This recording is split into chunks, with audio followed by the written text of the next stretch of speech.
Hey Supernatural family, this is Emily from Supernatural on the Rocks. If you haven't heard about Anchor, it's the easiest way to make a podcast. Let me explain. Number one, it's free. There's creation tools that allow you to record and edit your podcast right from your phone or computer. Anchor will distribute your podcast for you, so it can be heard on Spotify, Apple Podcasts, and many more. You can also make money from your podcast with no minimum listenership. Anchor is everything you need to make a podcast all in one place. So download the free Anchor app or go to anchor.fm to get started.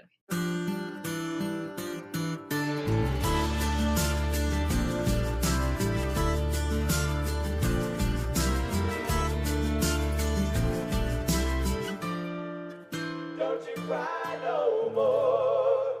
This is Supernatural on the Rocks, a new Supernatural podcast hosted by two of the voices behind Glee on the Rocks. Every episode, we cover a season of Supernatural, digging into the mythology, the characters, and the fandom it left behind. So join us to remember the road that was. I am Emily. And I'm Mandy. And we're taking a hard left from our very first podcast foray that was Glee and remains Glee. And we're just going to go hard on Supernatural. So this is our... Yes, this is our first episode of Supernatural on the Rocks. If you did not hear our little mini episode explaining what this is going to be, we're going to do one episode per season of Supernatural, so 15 total episodes, making it a limited series, and then much more limited than our other podcast. Much more limited. Much more limited. You know, they're very different monsters, so I think this is monsters. So this format I think is going to work really well for Supernatural. Yes, and because who has the time to do another 22 episodes per season? Not with Supernatural, the show that I still don't entirely believe is off the air. Yes, it's not really, is it? I mean, if it lives on Netflix, it's never really off the air. Yeah, I don't trust it. Nothing in that world stays dead, for one thing, and I believe that probably applies to the show itself. Yes, that does seem to be the case, for sure. And we have agreed that we will sprinkle in some extra episodes throughout the series of the show and of the podcast when too much is happening in a season that we want to focus on something kind of specific, like the arrival of Castiel is what I anticipate. Episodes that kind of pull back the curtain a little on like the fandom side of things, or actor reactions to things. Yes. Those might be their own little episodes. Mm-hmm. And sometimes we're just going to need more time to talk about the treatment of women in Supernatural. Yeah, because I think we're going to have a lot of opinions on that. Definitely. We're going to have a lot of opinions on everything. So I would not say that this is a podcast for people who only love Supernatural and have no criticisms to say of it whatsoever. Yeah. And just to illustrate that, the perspectives that we're coming from, I was a fan and stopped about 5-6 seasons in. Mm-hmm. So I've already been down the road of this show is frustrating me too much for a multitude of reasons. I'm going to bow out. Yes. And I watched it all, but very begrudgingly. Yeah. Like I would just let episodes pile up and then get to them when I felt like it. So we are fans, but critical fans, and I'm sure a lot of different feelings are going to come flooding back to us as we watch. Yes. And we are going to watch a season before we record an episode, so we haven't rewatched anything but season 1. So we're going to take it in chunks to give our brains somewhat of the experience of rewatching it live, but one season at a time. But that doesn't mean we're not going to reference things that happen many seasons apart, because once it's in your brain, it can't be forgotten. Yeah. Except in my case, where I definitely didn't watch a good 8-9 seasons of the show. But that was never in my brain to begin with, so a little bit different. So that's fair. Yeah. I think Supernatural is definitely one of those shows that you can not watch 8 seasons of a show, and there's still more. There's so many seasons for a non um scripted sitcom, right? Like it Yeah. is it the longest running sci-fi show? Like a singular? I forget what the statistic on I think it its is because genre. the only I think it's the longest running like American show that was consecutive. Like Stargate had multiple shows Right. in the same universe, and Star Trek did, but Supernatural, well, All every time one. they tried to do a spinoff, it kind of tanked. So Yes. And we will talk about those. Those may be their own episodes too, or are the backdoor pilots.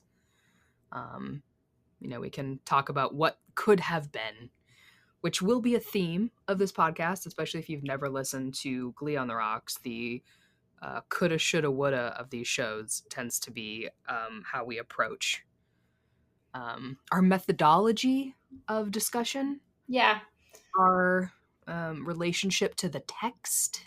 looking at what they did and how we would have fixed it if they just listened to us. We also do not purport to be experts in Supernatural. We cannot tell you who the writers were of every single episode.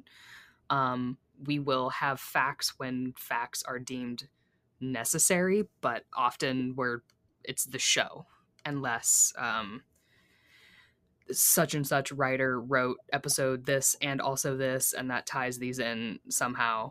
Those are important, I think, and when we catch them, we'll talk about them. But I don't think that's how we're approaching this podcast, No, I would agree with unless that. you are. No, I mean, I'm definitely, again, considering I haven't seen, over half of the show, Mm-hmm. I'm definitely not going to be keeping up with the minute details like that. Yes. So a quick history. The first season of Supernatural aired on the WB network, September 13th, 2005. It was one of the shows that moved networks, moved time slots, moved everything during its run. So, premiered in 2005 with the pilot. The end of the season was May 4th, 2006, with Devil's Trap. The original creator, which I'm assuming many of you, the listeners, know, is Eric Kripke. So he was showrunner, series creator, executive consultant. We will refer to these people by some version of their name as we remember it. Neither Mandy or I are terribly good with names, I No. think is safe to say. Yeah. It's not our strong suit. So Eric Kripke, who I guess we'll just refer to as Kripke because Eric feels too personal, was the showrunner for seasons 1 through 5. He stayed in as a writer EP for seasons 6 and then became executive consultant from season 7. So, like many other long running shows, there's kind of a rotating cast of showrunners, producers, co producers, EPs, writers. These are all various levels of power in a TV show, and maybe at some point it might be prudent to get into what that hierarchy really is. I know there's a lot of talk in fandom in TV shows about so and so made such and such happen in an episode. Like, well, not Yeah. necessarily. There are external factors like a network to contend with and what you can and cannot do or say, who has final cut. And There's kind of, yes. half of us as a podcasting duo have experience with that to some extent. So, So, vague, yes. Yes, we have some experience with how these roles play out in a TV show and what they mean, and all shows are different. But so should we start with the perceived beginning of the show? Because I think for me, rewatching it and then reading some old contemporary interviews from the premiere, I thought there were some interesting what they thought the show was mhm. versus what the show is. I think is an interesting space. I'm definitely gonna say let's just dive right into that. Cool. So, Kripke pitched the story as, quote, Star Wars and in truck stop Americana, which is a quote from USA Today, reputable or not. And he has also said that he wanted to do an anthology show, and that it was Route 66 meets the X-Files with this great American road trip feeling with these two brothers. I mean, I feel like Um, that part of it does kind of fit with what the show, what season one of the show was. mhm. Yeah, season one, you can somewhere in one of these quotes he said Kripke was talking about wanting if you've ever seen the X File, which you have, not Yeah, you, but the yeah. listeners, um, they are divided between myth arc episodes that follow this kind of all-consuming plot line, and then there are Monster of the Week episodes that are contained stories in an episode that are more character-driven rather than moving some giant plot ahead. So the genesis of Supernatural seemed, at least on paper, to be this Monster of the Week style storytelling. Do we Which, think that played out? I mean, I think in season one it played out somewhat well. Mm-hmm. I mean, I personally enjoyed a lot of the Monster of the Week episodes of season one more than the like myth arc. Yes, because the myth arc is pretty thin. Yeah. So I kind of ran through the first season twice as we were developing the podcast and getting our ducks in a row. And it's family loses mom in mysterious way and then tries to figure out what happened. It's Yeah, a fairly that's kind of the elevator pitch for the myth storyline. Mhm. I don't know Yeah. if you want to get like into opinions on that right away, or you want to wait and like break it down. I think we could talk about like the yeah, we can talk about like the overriding plot in like broad strokes because it's thin. It's very thin, and I think I didn't remember how thin it was. I remembered enjoying a lot of the like horror aspects of it. I was a big X Files fan. I was a big Monster of the Week episode X Files fan. Mhm. Um, and I definitely remember when Supernatural came out, everyone talking about like how genuinely scary it was for a TV show. Mhm. I think it's definitely true that the more they get into an arc, the less scary it is. Like, Yes, that was a note that I put down is, the creators and showrunners here were really talking about wanting the show to be horror, dark, and scary, just what you said. And the first chunk of episodes kind of are like I think season 1 episodes may be the most gruesome yeah, of the supernatural episodes. Not a lot scares me, so I don't know that I'm a yeah. good I'm sort of like I'm the same way in that, and I actually love horror as a genre. me Um, too. so episodes like the Bloody Mary one, like I enjoyed that, and it does make me feel kind of disappointed knowing that that's pretty much the peak of the show in terms of like standalone horror episode content, Right. and they sacrifice it more and more for the arc as it goes on. Mhm. Yeah, this first kind of clump of episodes are pure Monster of the Week X-Files style with the Wendigo, which also shows up Yeah, as a monster in the like straight up an episode in the X-Files. Hookman yeah. is just an old myth, which I kind of enjoy. There is that sense of taking the mythology of the United States and turning it into a TV show.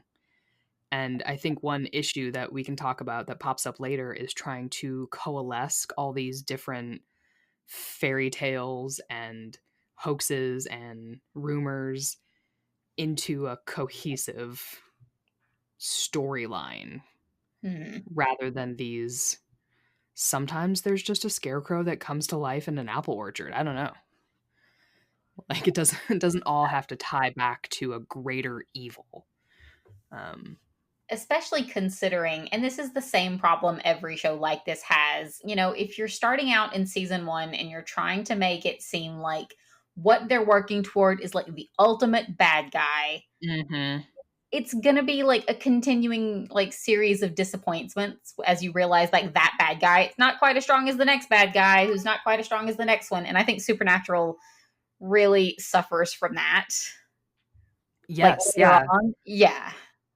It does, and it does suffer too from the monsters and the bad guys having to the stakes have to keep going up, but the Yeah. names of the monsters kind of stay the same. So demons in these first episodes are you have to stand there and do a 5-minute exorcism over them to get them to leave.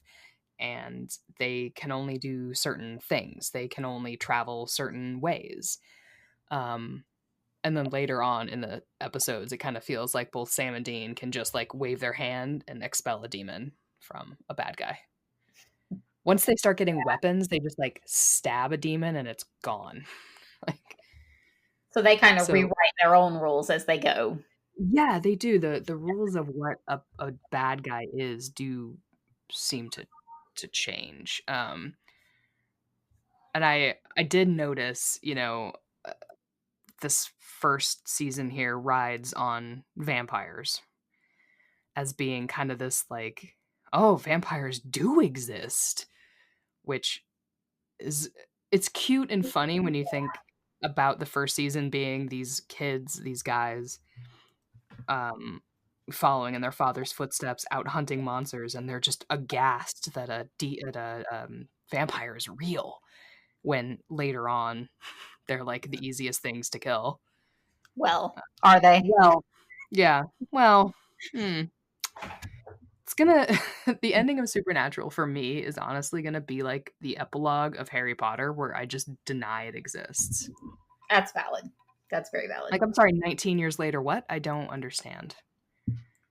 That page of the book is just gone in my copy. I don't recognize its existence. So yeah, so the big the big season 1 story arc is um Sam and Dean Winchester, in case anyone has not watched the show, which I cannot imagine has happened.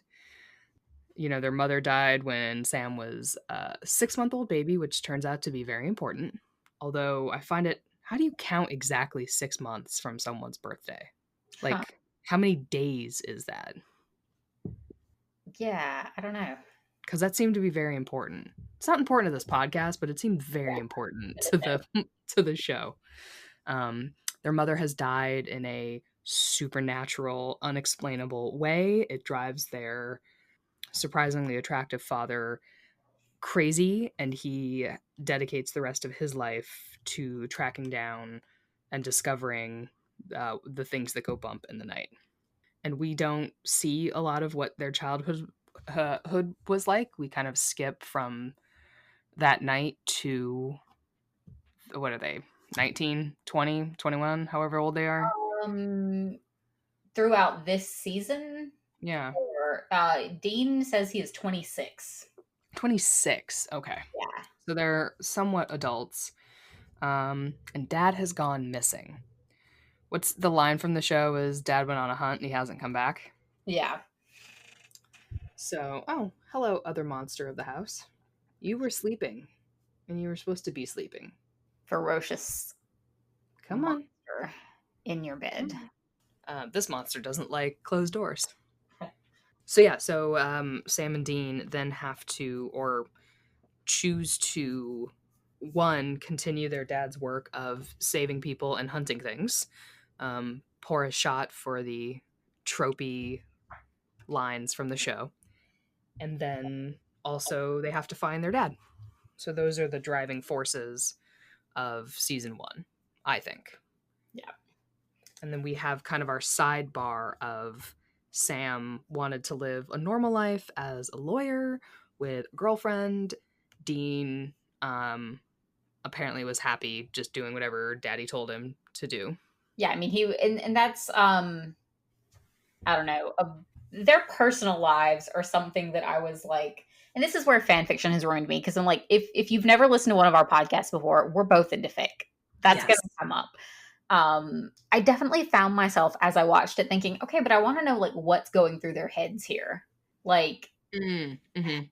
I don't know, the jump from Sam lost his girlfriend, left university, dad is missing, like re-entering this world he was trying to escape, to Sam shrug, we're hunters now, seemed very abrupt. Maybe this is like a downside of marathoning it, but it felt like he didn't fight that really hard. And I just keep thinking he left an entire life behind.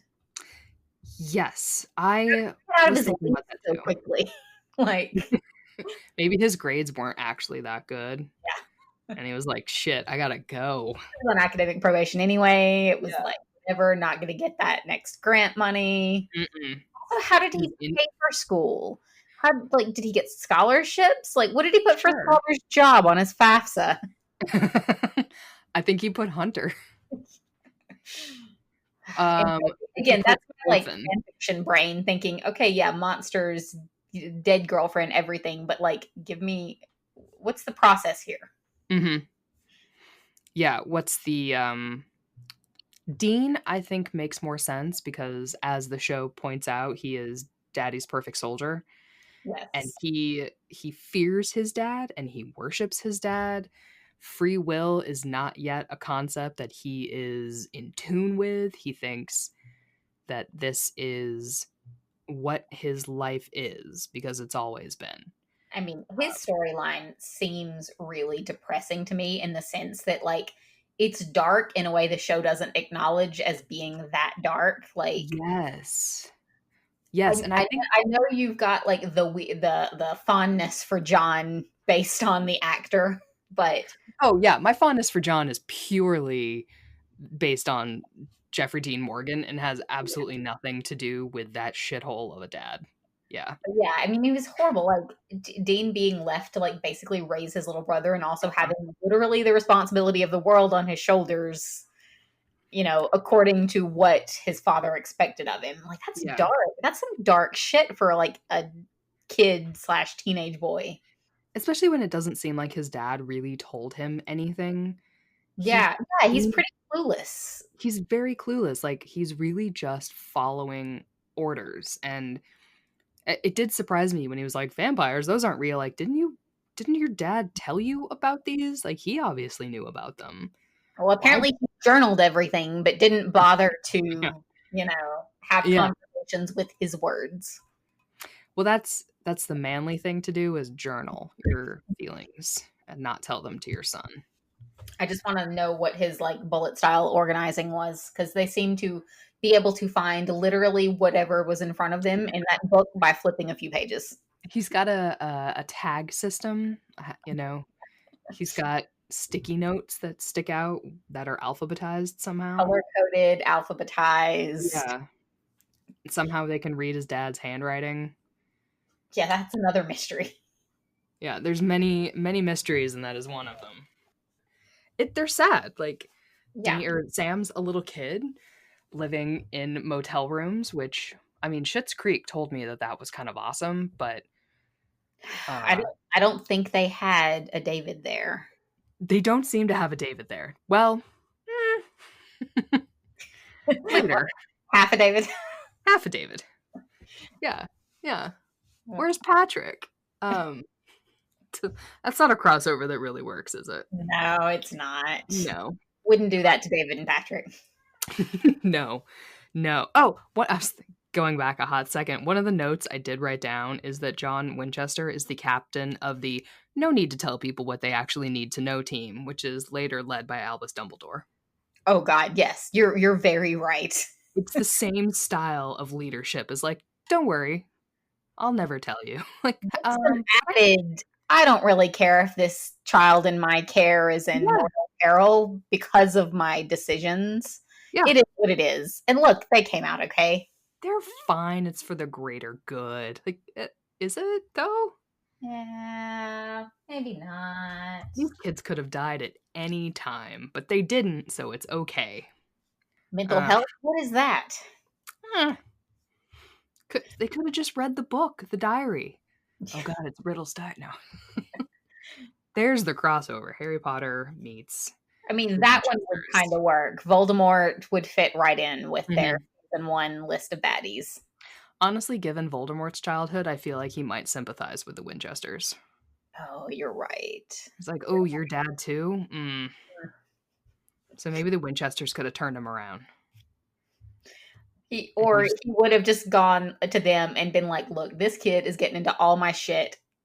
This kid is you gotta listening to this weird egomaniacal wizard who's trying to like put him in danger constantly. Mhm. Like, let's get rid of the problem one way or the other." Let's just team up and get rid of the problem. Someone write it. Someone write the fic. Um, so I guess, I mean, we can talk, obviously we don't have an outline because that's not how we roll. No. But, the differences between Sam and Dean and how that affects their reactions to the plot as it unfolds. So I had, Dean being not yet believing in free will, but that he is still the hyper emotional one of all of them. He is. And I don't know. I feel like there's a lot of probably at this point unintentional like dichotomy in his character. Yes. Because he is, and I wrote these specific words down: womanizing, dismissive, Yeah. protective of Sam, and cowers a lot to their father. So like Mhm. he's very expressive. He's very like easygoing, and I'm saying in air quotes, but Mhm. not at the same time. Yes. Kripke was, especially early on there, was often calling him the Han Solo to Sam's Luke Skywalker. Yeah. And I get what he is saying, and I think it's kind of wrong. I would be inclined to say that's wrong. So another quote is from Sarah Gamble, who I'm assuming some of you are booing and hissing as we say her name. She was a writer, story editor in seasons 1 and 2, became a producer in season 3, a showrunner seasons 5 and 6, and then left. Word on the street is that Kripke and the other consulting producer, Bob Singer, who was on the show the entire time in various roles, worked closely with her to maintain continuity. And I think she has a contentious relationship with the fandom based on her perceived treatment of some of the characters, which I think we can get into when it's time to get into that. Yeah. But a quote that she had about some blog about writing Dean, and she says, Dean always has a great comeback line, so it's always fun to write him. Dean's introduction to us in the pilot was him hitting on his brother's girlfriend, specifically pointing out her boobs. It set a tone for him that's really fun for me. I think that somewhere inside, I'm a chick and I've got my inner goth girl and my inner gay guy, and then I have this beer swilling, cowboy boot wearing guy all the way underneath all of that, and he gets to come out to write Dean. I don't like those words. Thoughts? Thoughts, please. I don't like those words. I saw this quote and I was like, I have to tell Mandy this. I don't know. I aggressively don't like the concept that, for one thing, and this is just like a fondness for Dean in general talking, but I don't like distilling him down to that. But I Mm-hmm. also don't like the idea that that is the vision someone who actually wrote Canon Dean had in their head. Yes. That is when I want to say, you sit in the corner and I'm taking your toy from you Uh-huh. because you don't appreciate it. If her vision is a beer swilling, cowboy boot wearing guy, I think that's a fundamental misunderstanding of Dean. May I direct her to Jared Padalecki in Walker, Texas Ranger? You may. You may indeed. She'll be the only person I know watching it. Sorry, Jared. Not really. Sorry. Sick burn. But I think what is interesting about that quote too is that I think it's part of the issue in the fandom of how people see Sam and Dean in the first place. And Dean does appear in the very beginning as this like hotshot leather jacket wearing, horn dog who thinks Yeah. he's smooth as shit. And I kind of get the feeling that Jensen Ackles read that and was like, nah, I mean, not for me. it definitely, like, I haven't rewatched beyond season 1, so I can't pinpoint like when I think that actually changes, but I definitely agree. Like, him in season 1, like, as I rewatched, was not really the Dean I remembered. Yes. Mm-hmm. So yeah, and again, I did note like womanizing, like kind of Mm-hmm. an asshole. Um, a, a little bit accurate for a 26-year-old who seems to have extremely stunted emotional growth due to abuse and possibly repressed sexuality issues. But I don't think that's how they were playing it. Mm-hmm. So Yeah, and because, I was trying to combine that with Dean being the most when it comes to his emotions. And, yeah, John Winchester couldn't say he's proud of his sons without them realizing that he was a demon. Sam just kind of furrows his brows at people and demands that they tell him the truth about how they're feeling, but he doesn't often do the same. But Dean is the one who said, the three of us, that's all we have. That's all I have. Sometimes I feel like I'm barely holding it together. Like, he's willing, even in this first season, to admit that things are hard. And if the writers didn't quite understand that that was an important character piece, the yeah. actors sure did. Because I think what's fun about Dean, and at least for me, is the combination of a highly skilled hunter getting the job done, plus someone who deeply loves Scooby Doo. Yeah. You know? Yeah, that is a very not only is it a like fun character trait, like Mhm. he makes scenes more fun. He does. And I do, like, I can see how writing his dialogue is enjoyable. Mhm. Because it especially stands out in comparison to Sam, who is not very fun. No, I he's a mean, sad sack. in this season, like, it makes sense. He just like lost his girlfriend, he went along on the hunting that he didn't really want to do. Mhm. He's also just seems pissed off to be there most of the time. So the levity that Dean brings is really nice, especially in some of the deeper arc episodes. Yes, yes, for sure. And kind of this like incredulity about what is even going on in the world. Like, monster? It's like, yeah, fucking monsters. There's fucking monsters out there. Which Sam is, it doesn't seem to impress him in the same way, I think. So with Sam, he is also a bit of a Mary Sue who has special powers. How do we feel about these special powers in season 1 here? I mean, like, I'll be honest, I've seen season 1. I've probably seen it. I think this was my third time watching it because, like, back when I was into the show, I do know I was like catching up with a friend and I rewatched it all. So I've seen this entire thing twice over. This was my third time. I forgot Sam even had powers. So that's Yes. how much I focused in on it, apparently, the first couple of times. And, that could have been really kind of fucking interesting because we know there are witches and we meet a really cool one later and we know that there are demons. Like, other people have supernatural powers. These special children of Azazel, whatever his name is. Yeah, I have no idea how to. Um, it's built in from the very beginning that they exist and that there's a bunch of them and that something nefarious is going down. Why the fuck not give Sam some powers? Yeah. I think they tested it and then pulled back on it is how it felt to me. Yeah, I definitely think so because I don't remember it being, unless I'm just forgetting, I don't remember it being a big plot point later on. It does. It comes up later and we can get there. And then there's stuff that happens with him like drinking demon blood and going soulless and all this stuff that takes Sam down the hurt comfort rabbit hole, or the whoopee, right? Like he can just get shit on left and right.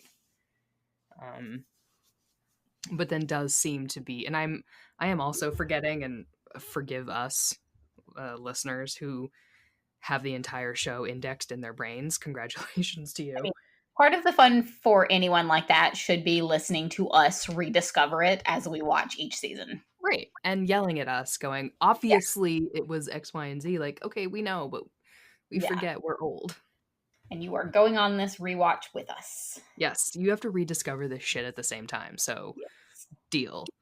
Um, but yeah, I don't know. Would you, if thinking about where we are right now in the end of season one, would you have liked Sam's psychic powers to progress and be a major part of his character? I think it probably would have been a little more interesting, but at this point in the show, I don't feel an emotional attachment to Sam at all anyway. So I I mean, I kind of never did. feel like it could have only gotten better. Mhm. I'm of two minds with characters who have powers, and it's why I can do another mini episode of stuff we hate on superheroes, and my intense dislike of them. And it is an issue that I'm going to have later on in the show, is once death no longer means anything. They definitely leaned in hard to the sci-fi dead concept. Yes, and I think that that is problematic in shows that run for 15 seasons, is that now once death doesn't mean anything, you have to raise the stakes some way else. Some other way. And you have Um, to keep doing that. Like mhm. if you hit the point where death means nothing by season 8, then what the fuck is happening by 15? Right, right, yeah. Apparently what you have to do is kill Yeah. God. Which, I mean, so Yeah. what? They've killed gods before. Yeah.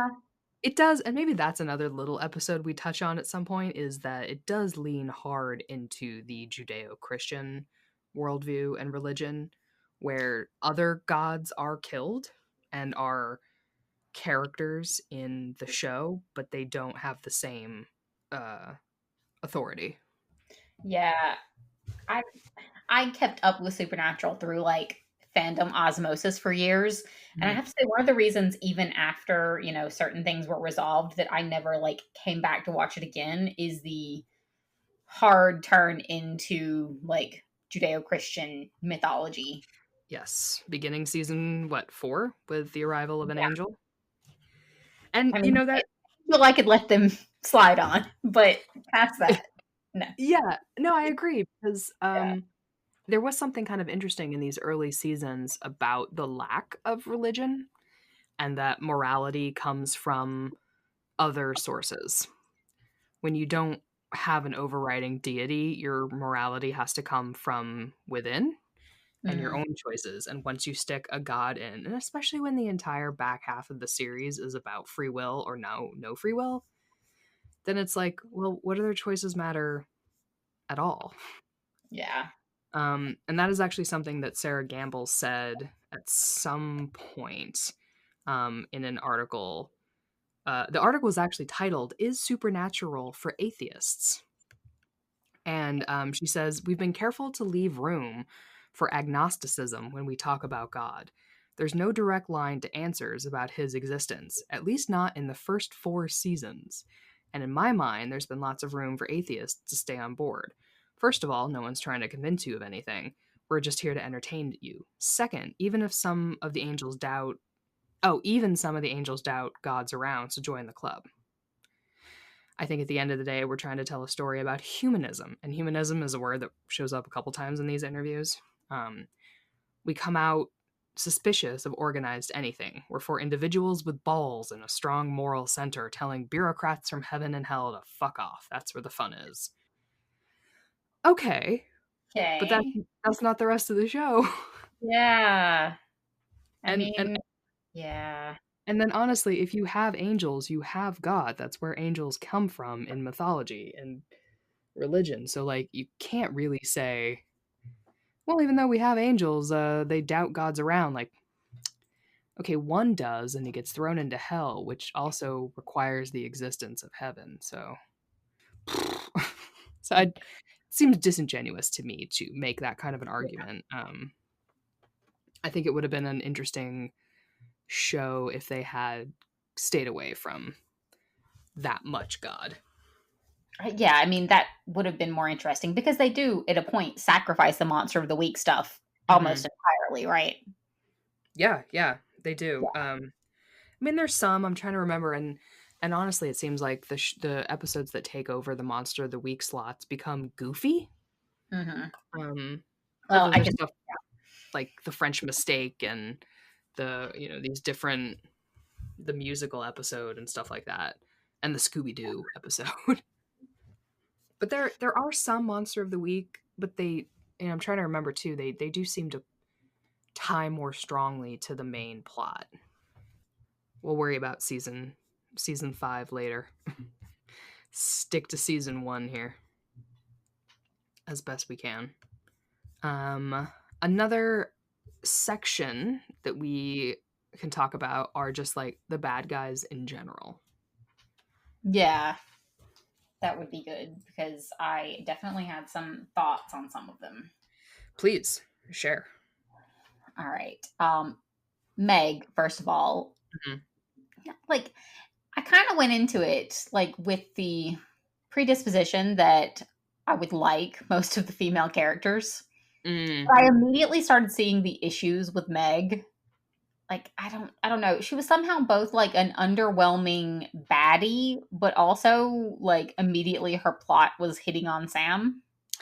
yeah, I always have that issue too when a woman enters a script breasts first. Right. Yeah.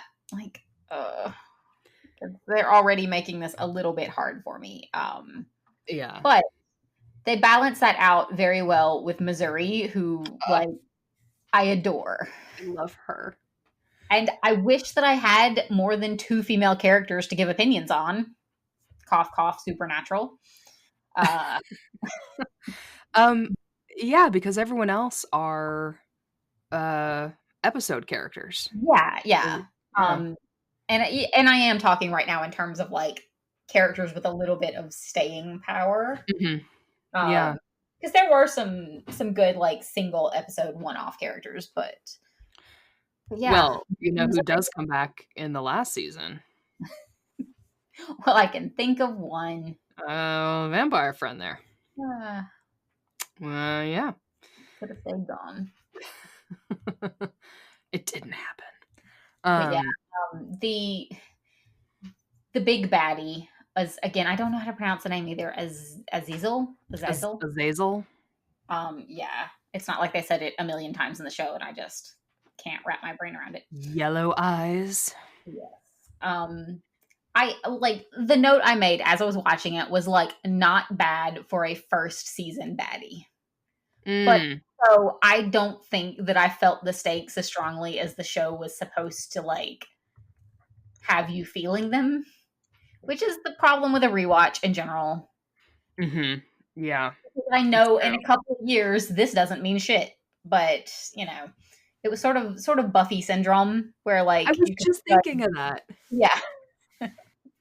But not like I understood the purpose of him. I still think it's weird that like this was the overarching bad guy, like demon in John Winchester's life for 21 years, 20 years, however Yeah, old Sam is. yeah. Um, and underwhelming from that perspective, not Mhm. actually that scary to have No, and it that doesn't help. Yeah, I don't think it helps that we see him as John Winchester. We only see Yellow Eyes in the bodies of people he's possessing at this point. yeah, yeah. Mhm. And I I also wrote down that Yellow Eyes is Jeffrey Dean Morgan's audition for Negan on Walking Dead. Oh, I can see it. Yeah, Negan was a fucking badass. The Winchester Now, should have included Negan. I was gonna say, if Negan was the big bad in season Yeah, 1, well, say goodbye, Dean Winchester. absolutely. Now that. would have been very interesting to watch. I wish Jeffrey Dean Morgan had been allowed. Okay, I even wrote this. This is skipping around a little bit. I wrote that I would categorize John Winchester as a bad guy in this season. Yeah. He does nothing but disrupt their lives negatively. They have emotional attachment to him. They don't want him to die. He's their dad, but he does nothing but derail good things in their life and then show flashbacks to him being a neglectful father. Yes, he even takes their college money. Yeah, and I think that's part of why the end like showdown didn't resonate emotionally for me, is because I was like, I think they'd be better off if they just let these two guys take care of each other.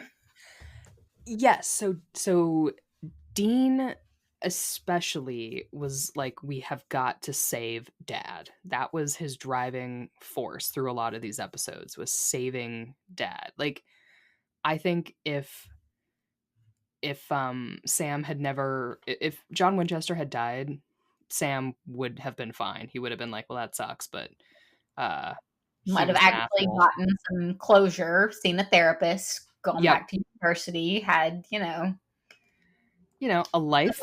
Yeah. And maybe the supernatural shit would have caught up with him eventually, being one of the special children or whatever. But Dean was like, everything stops until we get him back. Like, everything? Like, you're willing to do this? Yeah, Dean was raised to think there is nothing else besides what Daddy tells you to do. And yes, and it's not even family. It's what Dad says. It's because John was always saying, you do this for your brother, and we do it for family. Like, well, it's really more about you do what I say. Also, what does family do for you? What is family doing for Dean? Nothing. Nothing. Literally nothing. A single can of SpaghettiOs is what they're doing for Dean. And then he like shows up to visit his brother, and Sam like emphatically does not want to see him. Yeah. After like Dean basically raised him, like I do get like Sam as like I'm assuming he's supposed to be like 21 or 22, something like that. Yeah, because he's graduating college. Yeah. Like I kind of get it from Sam's perspective, but also like I just want to shake Dean and be like, care more about yourself than this. Yes. Do you for once. Go to a spa. And it is like, it's an interesting difference in Sam and Dean, that Sam had the ability to walk away from all that and go to college. And like, I have to think he only did it because he was still in every situation the kid in the family, whereas Dean didn't really get to be the kid. No. He had the pseudo parent. Yep. Pseudo parent, brother, money earner, as Jensen Ackles. Oh, yeah. Which I think we can bring Fandom, and I think the text can include what the actors have said about their characters, because you're playing that. Yeah. But Jensen Ackles has said that his headcanon is that sometimes Dean Winchester prostituted himself for money. Is that the right terminology? Was a sometimes sex worker for groceries. And that's damaging and disturbing for a teenager. And that's part of the like untapped darkness of season 1. Have you seen on Tumblr the HBO supernatural stuff that goes around now? I have not. So there's a couple blogs that are doing kind of some like rewrites and retellings of what if Supernatural had been on a network like HBO from the beginning. Oh, wow. So it's like Dean Winchester with just scars, Remus Lupin style, across his face, and tapping into the darkness that is hinted at but never explored, including teenage Dean Winchester having to blow truckers at truck stops to get grocery money because Dad's been gone for 2 weeks. Which I think could have been a different show, but kind of incredible. I mean, it's depressing. It's realistic, it is. And I'm just going to assume that happened. I mean, like you said, we can fold, especially with this show, these actors played these characters for a hell of a long time. I feel like they get some ownership of them. That's definitely how I feel about it, is once you've been this person Mhm. for 15 plus years, like, you know who this character is. And you put, which, can kind of dig into bisexual Dean Winchester too. Like, you develop facets of a character beyond what's on the page. The Yeah. script, the script is not going to say, Dean Winchester looks at so and so with abject longing and a slight twerk of his eyebrow it just says, like, he looks at so and so. Yeah, and then the actor's going to interpret that the rest of the way. Mm-hmm. Yep. So, I think the development that we see, especially in Dean, and, apologies to Sam Winchester and also to Padalecki, but, like, we're not Sam girls. No. And that's maybe going to be apparent in that I think sometimes a lot of our analysis might hinge on Dean and then in relation Sam, but I that's mean, yeah, and I don't know how that's going to change for me, mhm. as there are plots I don't know about. I'm very intrigued by the idea of Sam being like the baddie, which I think, again, Tumblr osmosis, I'm pretty sure Mhm. happened at some point. Mhm. Pretty Mhm. sure all the bad guys at some point, they all get a turn on that, like, Yep. merry-go-round. So I'm intrigued by that. I'm not writing Sam off entirely, but definitely judging it season by season. In Right. season one, not feeling it nearly as much. He's less interesting in the same way that Luke Skywalker is less interesting than Han Solo. Sorry, Luke. Like, Yeah. Luke gets interesting in 7, 8, and 9. Yeah. I will give Jared some credit. I think he was a better actor than Jensen for the first season, at least the first half of the first season. Mhm. I'll And allow Jared, it. yeah, Jensen picks it up, but like in the first, I don't know, half dozen episodes at least, like I definitely winced my way through a few scenes. Like, Mhm. oh, that's reading off the sheet. Let's not do that, buddy. Right. Let's learn the lines ahead of time. Let's read off book. It's got to be hard, you're getting the feeling of it. Yeah. And Jared had just come off of another long enough running show. So I feel like he had more experience, but I'm Yeah. gonna I'm gonna not make excuses for Jensen. It's just my opinion that Jared was a better actor, which kind of is even worse about the fact that I didn't feel as emotionally attached to him. That's Like, bad I'm, writing, man, yeah, I'm putting that on the writing, not on Jared. Yeah, definitely. That's just some straight up bad writing. Which is, a shame, but a lot of I was thinking of, if there's a post or a meme or God knows a tweet, who even knows anymore about, oh yeah, the show is really great. You just have to get past the first 45 episodes and then it really kicks in. it it takes time for episodes to find their legs and their voice, and sometimes it takes a little longer for episodes Mhm. to, and for actors in the same vein to shake off the nerves, I would think. Yeah, and And the I pressure, like, this was also a big show for the network. I'm also judging it, I guess, a little bit as far as Jensen goes, because I've definitely I don't know, around, I'm gonna say, election week, sitting in the car and watching some season 15 stuff. I didn't watch any full episodes, but the difference in the depth of that man's ability to act out some emotional stuff from there to season one, I was just like, oh, that's a someone definitely honed his skill over the years. Someone grew up a bit. Yeah, someone grew up a bit. Yes, yes. Agreed. Um some changes between season 1 and season 15. Yeah. I did write that Dean sort of dies in the end of season 1 and the Yeah. finale. Like, key things in the first season that happen. We have the cult as being our I don't know, our plot device. It's not quite a MacGuffin, but near the really near the end of the season here, we find out that there is a magical object in the world of supernatural called the cult. I believe it shows up for the first time in episode 20, which is the third to the last episode of the season. and it's, Haley's Comet is overhead. It's the night of the Alamo. Colt made this gun with 13 bullets for a hunter, and those bullets can kill anything. Well, here's my question. Is it the gun or the bolts or the bullets that can kill anything? I don't know. If it's the bullets, dude, why the hell didn't you just like make a few cases of those? That was my question. Like, really, only 13? Like, Yeah. does that seem like a reasonable number of bullets? Yeah, so they this gun that can kill anything seems like a highly valuable object in this universe, and it does kind of start the series long introduction of mystical magical items that just happen to appear when they're needed or lost when they're needed. Yeah.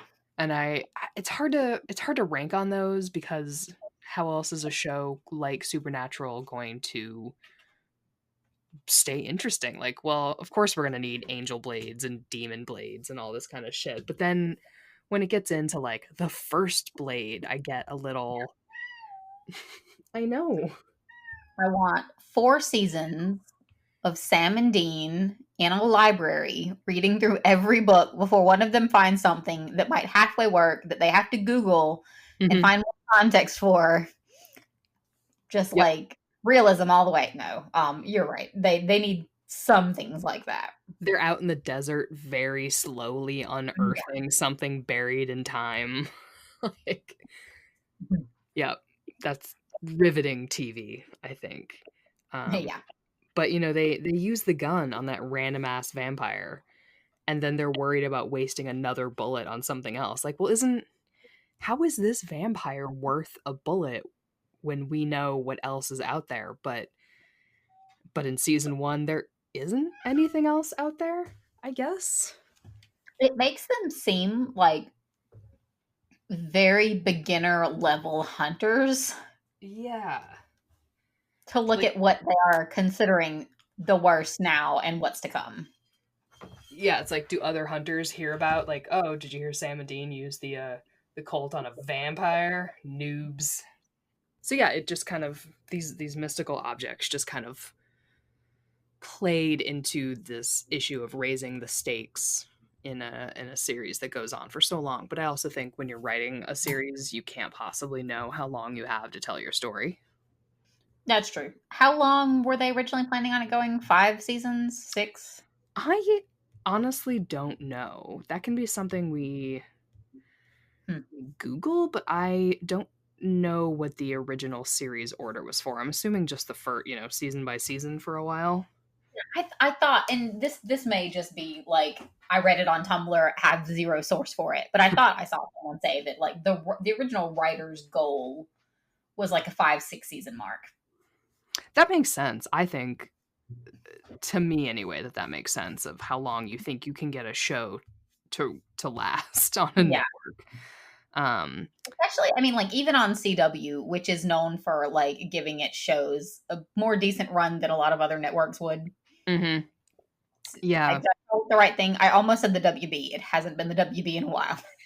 I found out that only the first season was on the WB Oh wow. because then Okay. it changed that early, but it's other I just dated myself then. it changes time slots. Okay. Yeah. It's the only season to not use Carry On Wayward Son in the finale. It's the only season to feature a Wendigo, a Rawhead, a Striga, and a Davis on screen. So some of these kind of old school, what is the word I keep trying to think of? It was also the name of a movie, like Urban Urban Legends. Legends. Thank Yeah. you. These early seasons really hit these urban legends really hard, and then it's like they run out of them, which is fair. I That mean, maybe we should blame the movie franchise. They really should have just kept going, and then Supernatural would have had more to pull from. they would have found Yeah. other ones to get, yeah. So that's Also, I know that this was early on. I don't know if it was just season 1, but the car later becomes known like universally as Baby, but it was definitely the Metallic car early on. Mhm. Yes, And for that's sure. more of a, like, fandom reference thing than, like, actual show fact, but yeah. Yep. The car, is now more of a love object than just a utilitarian vehicle. I had kind of forgotten that Dean got chastised for not taking care of the car, Yeah. which I actually thought was kinda cute. At least he starts washing her after this. I appreciate that. Because Mhm. it does make me think of, Yeah. the big bads and the escalation of them. And that was a lot of the format for shows like this at the time, like, from X-Files to there were other shows during that period of time that kind There of ran along the same way, like a mix of, like, myth and monster of the week or, like, mm, standalone plot if it wasn't quite that, the, like, Buffy, Angel, um oh my god, why can't I remember any TV shows now? You know what? I tried to make a list of shows that I thought were contemporary while Supernatural was on, and I just hit blanks left and right. I was like, "Was that on at the same time? I don't remember." There was an interesting article in USA Today, that was kind of like a season 1 wrap up from a critic, and it was talking about how at this time horror was super big. So Mhm. there was The Ring, The Village, The Grudge all made more than $100 million dollars at the box office. The WB Entertainment president at the time, who said that the horror audience was more female driven than male, and that Mhm. they would flock to a horror series, giving it breakout potential. So Okay, so I'm gonna go, like, I this was bugging me so much that I had a list of shows in my head earlier, and then when I started saying that sentence, I couldn't remember them. Okay, so Charmed, Roswell, they were all, like, sort of Mhm. supernatural-ish type of shows that had that, like, monster of the week that they would fight, and then also slow building arcs, and Smallville was on at the same time, which was sort of the same thing. Um, Mhm. and then, The Vampire Diaries came along, I think, a few years later. Um but yeah, that type of show was pretty common.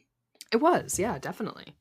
There were other new shows on the schedule at the time, including ABC's Invasion and Night Stalker, Mm, CBS's Threshold, and NBC's Surface, which were mystery and monster.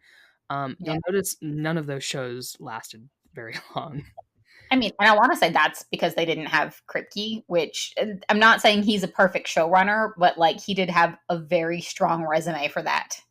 He did, yes, and I think he did have a fairly strong vision once the show got going, but Mhm. I was a little shocked and a little aghast, um, about, like, the development of Supernatural and what the pitch session was like, and he is talking in this article about the pitch session for, the studio, and he says, "It's sort of funny how it all worked out.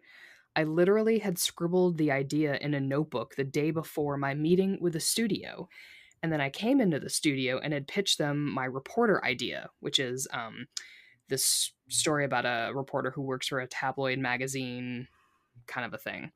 Um, and he says, and they didn't like it. They said, "What else do you got?" I didn't have anything. So I tap danced and said, "Well, I got this great idea about two brothers on a road trip." They loved it, and it ended up being the show. So it's funny how that works out. And I was like, oh my God. Do you know how long writers work on their pitch sessions and their pitch documents? And he just walked in with a note that he wasn't even going to pitch to these studio execs and got a show. Like, Yeah. God. But it's, he wasn't an unknown at the time either. So, Because I definitely know one of the reasons I gave Supernatural a chance is because I was missing the X Files. Yeah, yeah, for sure. Me too. That was my bread and butter, was the X Files. Yeah. Which, if you've never seen, go fucking watch it. And if you want, we'll give you like a list of episodes in each season to watch, so you don't have to watch the whole thing. But Or stay tuned for after Supernatural on the Rocks for our next one, X Files on the Rocks. stay tuned for X Files on the Rocks, where I talk about how the ghost stole Christmas for 87 minutes. And I just talk about that one scene on the Bermuda Triangle where they're dancing. Yes. Yeah. That. And I do the entire dialogue from Bad Blood. I feel like we could go on just doing this for the I length of know. the podcast. I think the X-Files is like the one show that I can name episode titles with confidence. I mean, for the shipper episodes, definitely. Because I have clear favorites in each season. And I guess that I'm going to give this a segue.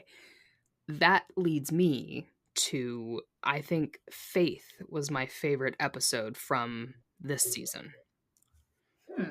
Explain. So, I thought it was I thought it had an interesting bit of storytelling where, it's a new show. You don't super know yet who can live and who can die. And in the beginning of Faith, which I think is one of the first episodes from Supernatural that starts in the middle of a hunt and not with characters we're never going to see again dying. So it starts with Sam and Dean on a hunt that we learn nothing about. Like, it has nothing to do with the episode, which I often enjoy as a trope, where what you're getting is like, this is what the day-to-day grind is. And by accident, or I don't know, divine intervention, depending on your views on Chuck, Dean is electrocuted enough that it causes permanent and incurable heart damage, and he is going to die. And I just thought it was interesting for the show to bring in one of the main characters potentially dying so early on. Both, it was like it was knowing that he wasn't going to, not quite remembering how they get past it, and trying to remember what it would be like for a casual viewer to see that, because he gets electrocuted and you cut to black for the commercial break, and then you come back and he's like in a hospital getting terrible news, and you don't yet know what to believe from the show of whether or not he's going to be okay. Like, we don't yet know that death means nothing to the Winchesters, which will become a grudge. They don't know it either, so that makes the response is a little more valid. It does, which is why I liked Dean's response so much. Was it was his macho versus his emotional response. He was cracking jokes, but was like, he knew he was gonna die. And his mood about it, and his go on without me kind of a take on it, I thought was interesting, because you're right, he didn't know he wasn't gonna die. They hadn't yet befriended every supernatural creature on Earth that could resurrect them at will. And I, kind of we're gonna have a problem referencing the X-Files every time, but kind of like the Faith Healer episode there, of the role of religion and the role of faith healing and how it can hurt people, unless you believe in faith healing. But trying to figure out, like, ooh, what's the mystery behind this, and how's he doing it, and maybe we're gonna find something about religion and supernatural versus someone doing something destructive because someone's life has to be exchanged for someone else's. So there, I appreciated a little moral question and especially with Dean not wanting to trade someone's life for his own. I wrote 2 notes about this episode as I was watching it. And the first one was very X-Files. Felt like a plot, which made me laugh when you said you're going to have issues not referencing the X-Files. And the second one was Final Destination. So you can also see the pull from like contemporary horror movies here. Yep. Which I like. Like, I did like the episode. I felt like the heart attack thing was a little bit hokey, but also it worked for, the purpose of the episode. Okay. Yep. Yeah. It was also kind of like an old man injury, Yeah. being laid up with heart damage. And I think that's like I don't know, it was unexpected Mhm. in a way that as I mean, this was my reaction as the episode went on. I was like, "Really? Heart trouble? Really?" Yep. But then like it made sense as you uncovered like the plot. Mhm. Yep. Yep. And we got a Buffy alum in there, a Buffy Dexter alum, I guess. Who is that? The woman, can't remember her name in the episode actually. The character is Layla. Wow, Julie Benz. Oh yeah, yeah. Okay. I've A young Julie Benz. Yeah, she was very young in that. Wow. Yes. She played Darla for anyone who was not a Buffy, and then moved on to Angel, reprising as Darla. Also in Dexter. But yeah, so if we're talking favorite episodes, Yes. I actually wrote down that the episode I enjoyed the most because I thought about judging it on like what I felt had the most impact on the season, but Mm. in the end, I picked the one I liked most, the Mhm. one I finished and was like, I want to watch that again, and that was Providence. Oh, okay. I Cool. liked the plot. It was creepy. It pulled me in. Like I was genuinely interested. I liked the effects, creepy kids, Uh-huh. Uh-huh. flickery images. It works for me. Mhm. Yep. And I just like there was nothing about it that I like could find any fault with. I enjoyed it. Okay.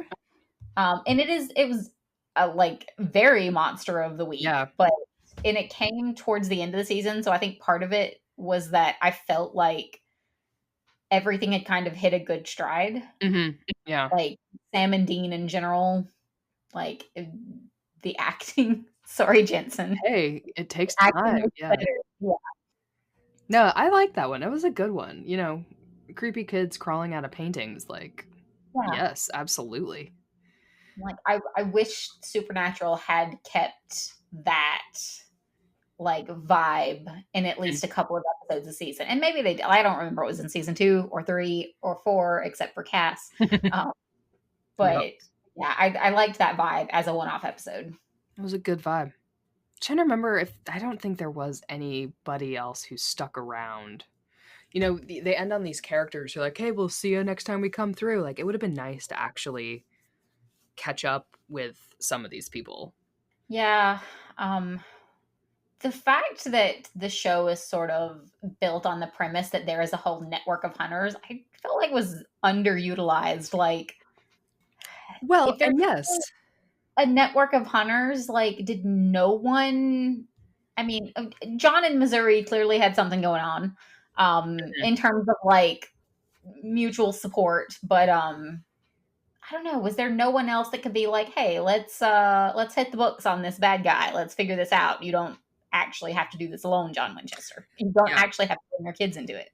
Like, let someone babysit them for a while. We'll take care. Yeah, yeah, Which I think is exactly. why the fandom really clings to the Roadhouse as a Mhm. meeting spot or like a clubhouse, something that what if you did have kids and you were a hunter? You could like drop them off at the Roadhouse Yeah, and they'd be safe and, call up if you need help. And it definitely would have because I genuinely don't think that the show meant for John Winchester to be such a bad guy.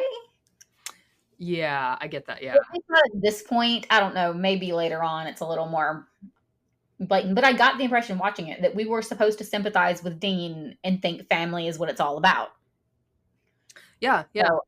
Yeah. I think if that's they true. wanted if they wanted that, they like literally would have been just as easy as like showing John being like, "Hey kids, dropping you off here." Like not leaving you alone in a motel room with a can of spaghettios. Right. Instead, we're going to leave you at a bar. But you know what? It's a safe bar.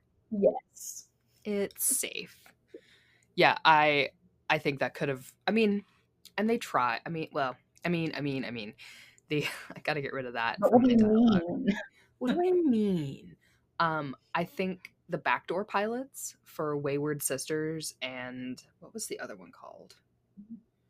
Can't remember what the other one's called, but I think those tried to piggyback off of this idea of the network of hunters around the country, but they could have set it up in season 1, but there is this big network of hunters and that we get more time to like them. Because if thinking about some of these side characters, like you could have put Missouri in 10 episodes a season and I would have been fine. Like, oh yeah, I would have loved that. bring her back all the time. And Mm-hmm. you know, the characters that they do bring back, my god, why am I blanking on all of their names now? Joe, the Harvell, like Oh Jody Mills yeah, and Joe Harvell, and you know, they could have existed the whole time, and Ellen, and you know, but they just go away and they come back only when they're absolutely necessary so that we could have 4 white dudes on screen. And yeah, like their adopted daughters that show up. Like, you know, Claire, you know, could have been somebody. But yeah, it does seem like there was a missed opportunity for this found family of hunters instead of relying on the concept that people are going to be so into 2 brothers, because some of us aren't. and I mean, I think it could have been wholesome without actually detracting from the gravity of like the evil shit they're trying to like conquer. Sure, yeah, I mean there's goofy fucking episodes the whole time. You can have these found family moments without killing the vibe. Yeah. I do not vibe with this. Um, Overall impressions. It definitely left me wanting to like hurry on to season 2. Okay. Like I remember why I liked the show. Okay, that's good. I agree. Especially because when I had it up on Netflix, it rolled into season 2, episode 1, and I just kept watching. Yeah. I was like, oh wait, this is not the end of season. Like, hold on, I gotta go back. Which is good if you're a binge watcher. Yeah. So no spoilers for season 2, episode 1 there, but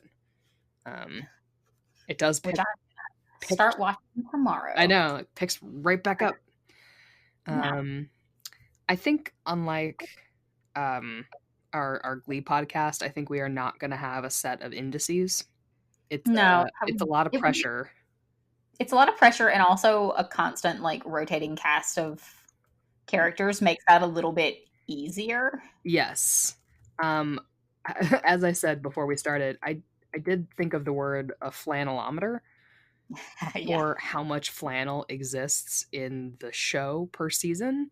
But you know what? You know what we should do with that? We should make that an Instagram special where we just like rank our favorite flannels from the season Yes. in Instagram posts. I think so. And by the way, follow us on social media because we have that. Yes. The plug that we should have done an hour ago is that we have separate accounts for Supernatural on the Rocks, which is at SPN on the Rocks for both Twitter and Instagram. This will be going up on Anchor, so distribution will go out to Apple and Amazon and Stitcher and Overcast and Pocket Tune and Spotify. And if you somehow listen to your podcast on another platform, we'll put it there too. And this we did already say this, but this is a limited series. Yes. There are only 15 seasons. We will probably do more than 15 episodes just to cover some of those things that we want to get a little more in depth on without every episode being 3 hours. Mm-hmm. Yes. Exactly. But this will have an end, unlike Glee on the Rocks. And unlike the show itself. Yeah. But if you have specific things you think would be interesting for us to cover in a longer form episode, drop us a message and let us know. Yeah, definitely. If you have any interest in supporting us, we're just going to roll this into our Glee on the Rocks Patreon account because that's just easier for everyone involved. So if you subscribe there, if we do any special episodes for Supernatural on the Rocks, you'll get those as well. And if you want to listen to like our back catalog of Glee mini episodes, feel free. We also already have some Patreon content for Supernatural because prior to this podcast, we did an episode on Dean and Cass. Oh, yes. Oh my God, we have so many. We have a limited mini series called That's My Ship, where we choose it is Patreon exclusive. Yes. But it is about Supernatural, and it is about Dean and Cass, and it is an hour of us talking about them. So I feel like that's up your alley. Yeah. But otherwise, all of the other like little special things like Women in Supernatural and things will just be extra put out like regular episodes. You won't have to pay for those. If we do anything special, it'll be smaller. Yes. Not quite as significant topics. Like maybe a different set of ships. Who knows? Not that I have any, but you know, we'll see. So, unless you have any final words? Nope. Nope. I've expressed all of my thoughts. Spilled them forth. So thank you for listening to our first episode of Supernatural on the Rocks. This has been season 1 of Supernatural, and if you aren't tired of hearing us say the word Supernatural, you will be eventually. Thank you for that's what you missed on Supernatural. We haven't yet figured out how we're going to kick off these episodes or end them. So thanks for listening, and we'll catch you next time.